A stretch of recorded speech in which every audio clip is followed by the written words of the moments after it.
नमो बुद्धाय. जय भीम मित्रांनो.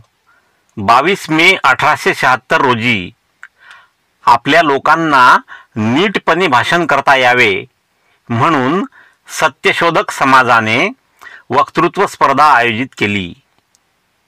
22 मे 1932 रोजी समाजसेवेसाठी तन-मन धनाने प्रयत्न करण्याची महार स्वयंसेवकांनी पुणे येथे शपथ घेतली.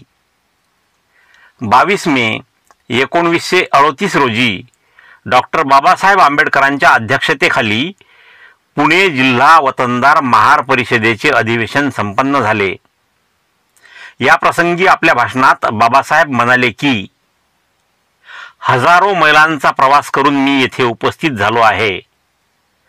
इतर जिल्ह्यातील महार लोकांपेक्षा पुणे जिल्ह्यातील महार लोक खूपच अव्यवस्थित आहेत. मी ऐकले आहे की ते अजूनही मेलेल्या प्राण्यांचे मांस खातात. त्यांच्यात नेहमीच आपसात भांडणे होतात. बंधूंनो, आपले वर्तन सुधारा.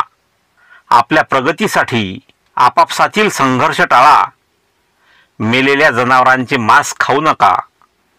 22 मे 1947 रोजी डॉक्टर बाबासाहेब आंबेडकरांना पंडित जवाहरलाल नेहरूंचे पत्र आले.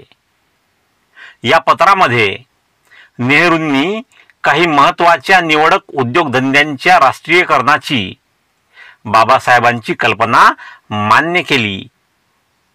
मित्रांनो, हा व्हिडिओ तुम्हाला आवडला असल्यास कृपया व्हिडिओला लाईक करा. व्हिडिओ आपल्या मित्रांमध्ये शेअर करा. तुमच्या चांगल्या कमेंट्स मला पाठवा आणि पहिल्यांदाच या चॅनलला भेट दिली असल्यास कृपया या चॅनलला सबस्क्राईब करा आणि बेल आयकॉनला प्रेस करून त्याला ऑल वर सेट करून ठेवा, म्हणजे मी अपलोड केलेला प्रत्येक व्हिडिओ तुमच्यापर्यंत लवकरात लवकर पोहोचेल. भेटूया पुढील व्हिडिओमध्ये आणि तोपर्यंत जय भीम, जय भारत.